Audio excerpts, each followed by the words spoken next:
Have you heard of Buy Nothing Day?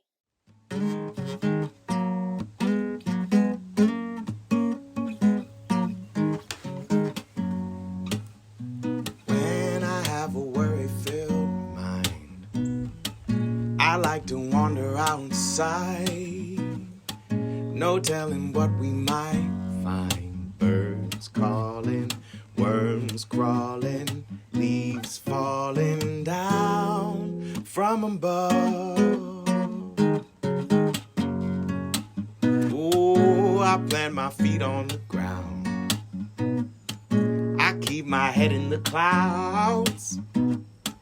I let my feelings out loud. I hear joy calling, fear crawling, tears falling down out of love.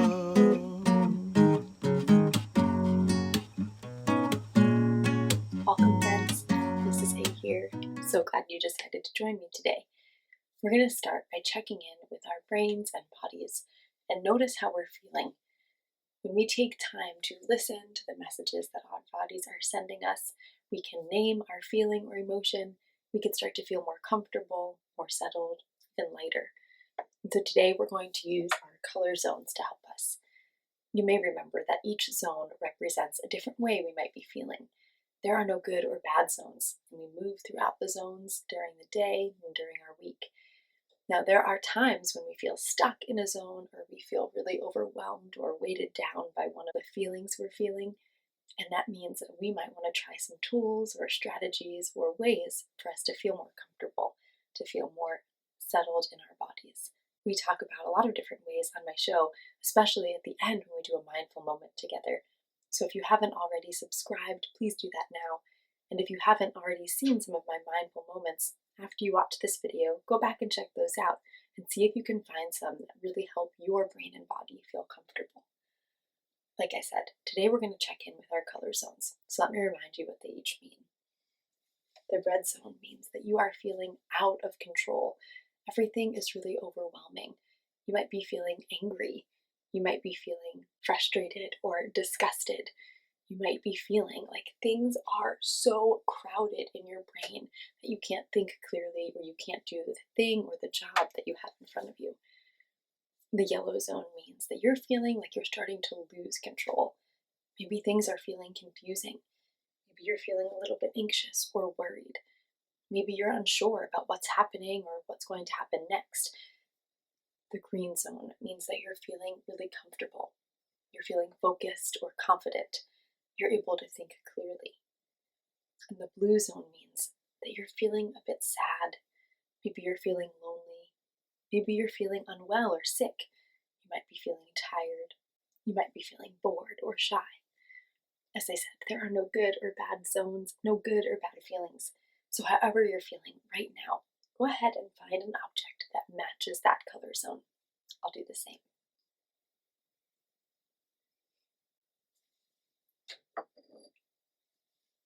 Did you find your color zone? I am feeling like I'm losing control. My brain is starting to get a little jumbled. I'm feeling a little confused, a little anxious. And sometimes I can figure out why I'm feeling a certain way.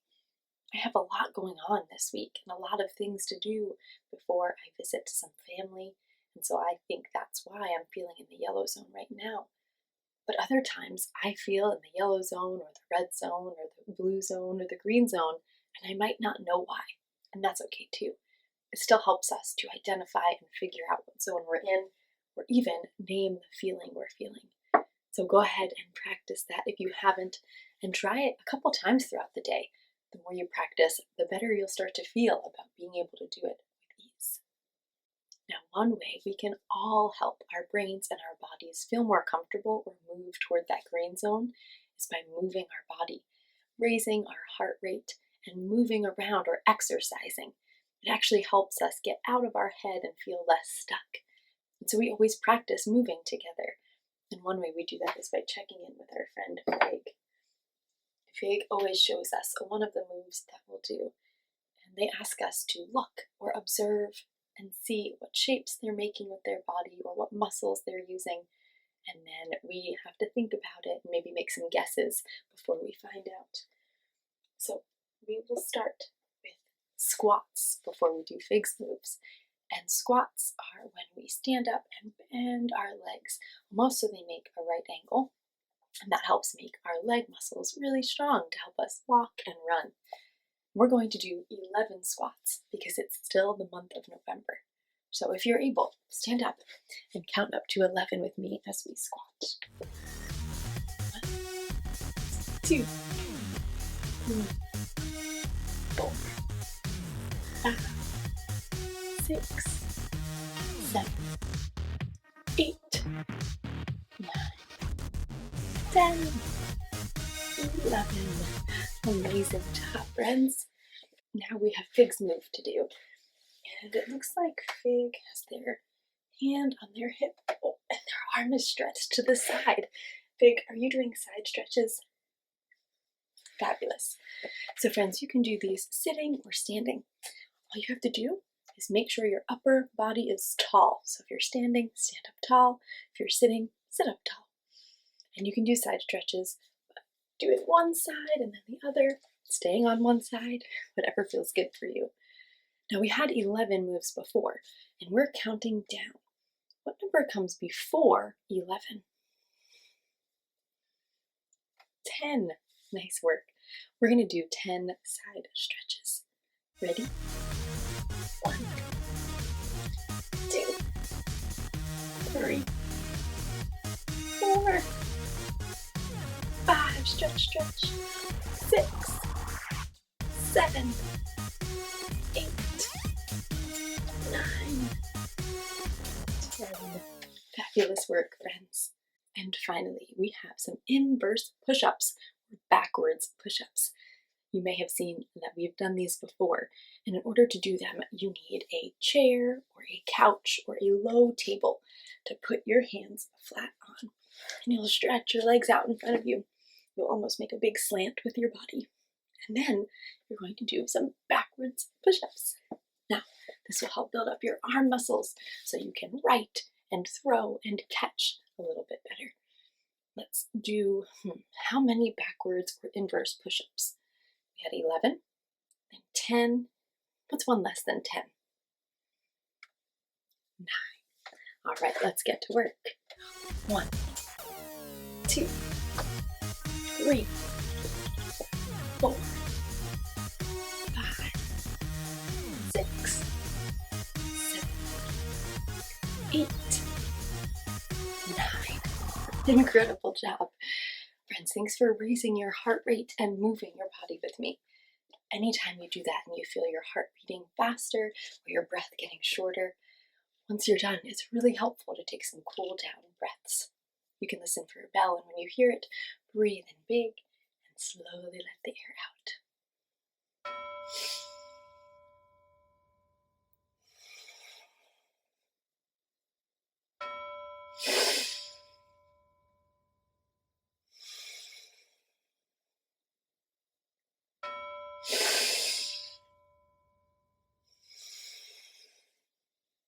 Wonderful work. I hope you're feeling more in the green zone now if you weren't already.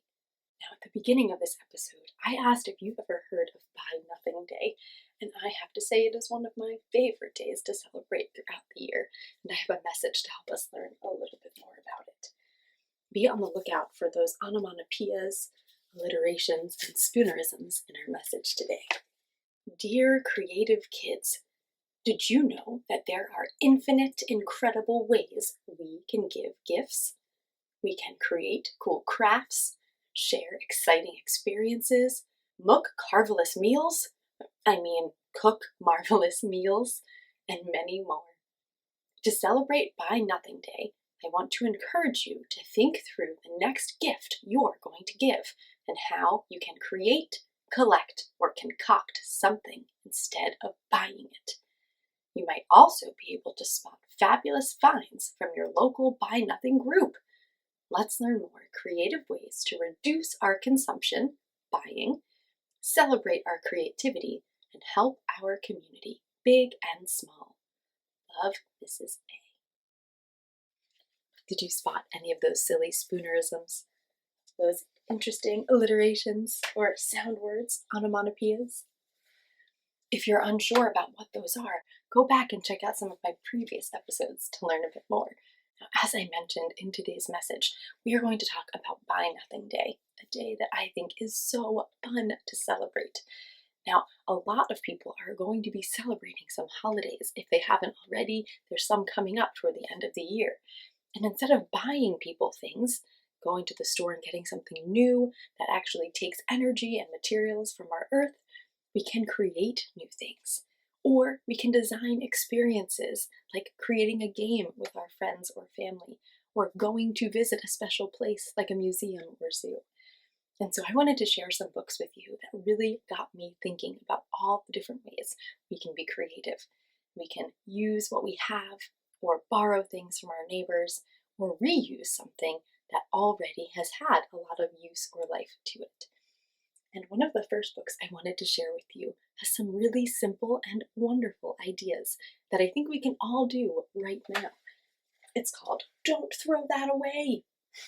And this is a really fun book because it's a flap book.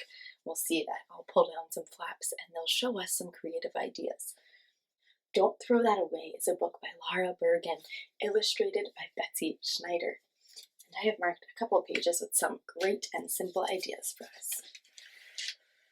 Or you can keep that trash and reuse it in all kinds of wonderful ways. Do you see that old jar? Don't throw that away. You can turn it into a new vase where you can collect flowers that are growing around your neighborhood and put them in a new vase. What a good idea. Look at this old jug. Don't throw that away. You can turn it into a new bird feeder. Oh, what a fabulous suggestion. Around this time of year where I am, birds need all of the extra seed and food they can get. So turning an old milk jug into a bird feeder can be really helpful for your bird neighbors. Collect these used cans in your house, but don't throw them away. You can turn them into new instruments. I have never made an instrument out of cans. Have you? Maybe you'd like to try it. Now, there are so many other wonderful ideas, but I don't want to give them all away. Go ahead and grab your own copy of Don't Throw That Away from your local library or your bookstore. And when you're done with it and you've used some of the ideas or suggestions, make sure to pass it along to a friend or put it in your free little library in your neighborhood so other people don't have to keep buying all the new copies. They can borrow or use the old ones that have already been bought. Next is a book that is near and dear to my heart because I love the playful and kind of folky illustrations, and also it's a really old story about reusing and repurposing materials. And a really dear friend shared it with me many years ago, so it's another reason it's extra special. It is called Joseph Had a Little Overcoat, and it is written and illustrated by Sims Tabak. And I just love these illustrations. As I mentioned, they are so fun and so folky. Joseph had a little overcoat. Joseph had a little overcoat. It was old and worn. Do you see the patches on Joseph's coat? So he made a jacket out of it and went to the fair. Another fun thing about these illustrations is that they are cut out, and we'll see Joseph's overcoat transform. Joseph had a little jacket. It got old and worn. I wonder what he's going to make out of it. So he made a vest out of it and danced at his nephew's wedding. Joseph had a little vest, but it got old and worn. I see that there are some cutouts here. I'm not sure what's next. Do you have any guesses? You'll have to grab a copy of this book for yourself. Again, remember, check your library. That's where I got this. Libraries are a great way to look at new things and learn new things without having to buy something new. Last but not least, another wonderful book with so many incredible ideas. It is called The Dumpster Diver, and it's written by Janet S. Wong with illustrations by David Roberts. And this book is so fun, again, because the illustrations are incredible, detailed, and also because of all of the creative ideas. You'll see some in the parts that we share together, but this is another must read. So many clever ideas on how we can reuse or repurpose materials. Anyone knows you can dive for treasure in the ocean, but our neighbor, Steve, the electrician, dives for buried treasure right smack here in our back street alley. Have you ever found any treasure outside? Maybe in an alley, maybe on the sidewalk, maybe in a dumpster. Once a month during fall and winter and spring, and every week in the summertime, Steve slinks into the basement storage room. 5 minutes later, the dumpster diver comes out. I like how he has a bunch of protective gear. If he's diving in dumpsters, he wants to make sure he can stay clean and safe. I wonder what he's going to find.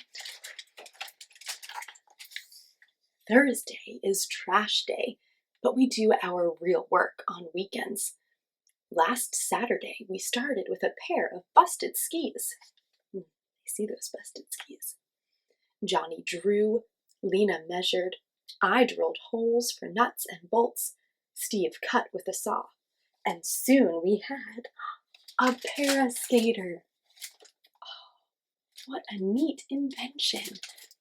All from materials that were in the trash. Yesterday's treasure of the day was an old computer that almost became a flower pot, Johnny's idea, or a fish tank, Lena's idea, or a sculpture, my brilliant idea. But we decided it should be a computer for Zenda on the 5th floor, who practices her typing on a piece of cardboard with the letters written on it.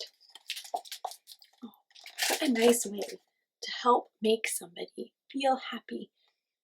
This neighbor of theirs, Zenda, practices her typing, but she doesn't have a computer or a keyboard, and so they found one in the trash.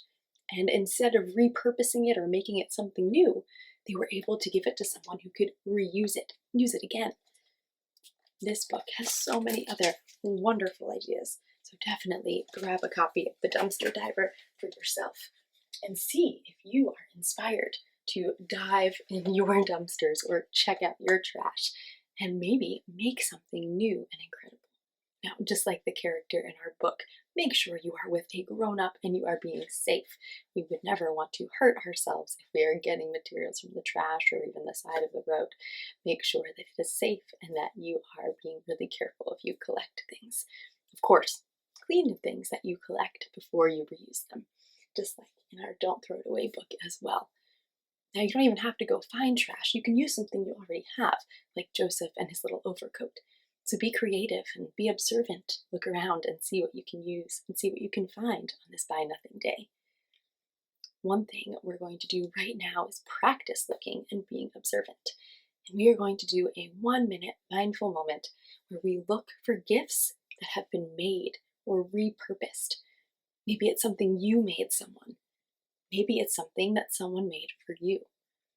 Maybe you're having trouble finding or spotting something like that. You can look and use your imagination about what you could make and give as a gift that isn't something new or bought, but something that you've created.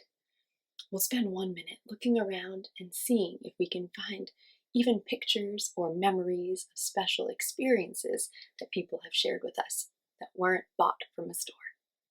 Let's do it.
Were you able to find some things?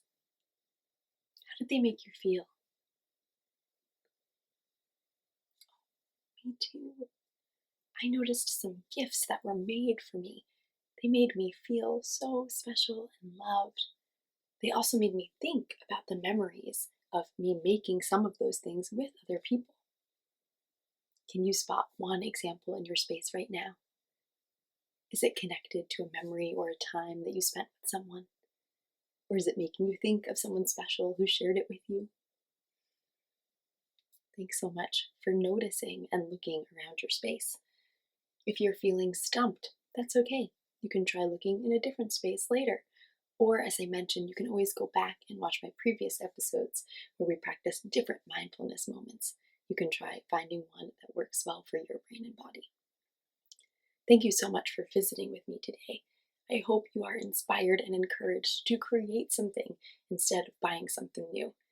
And I wanted to remind you that I love you because you're you, not because of what you do. And I can't wait to see you next time.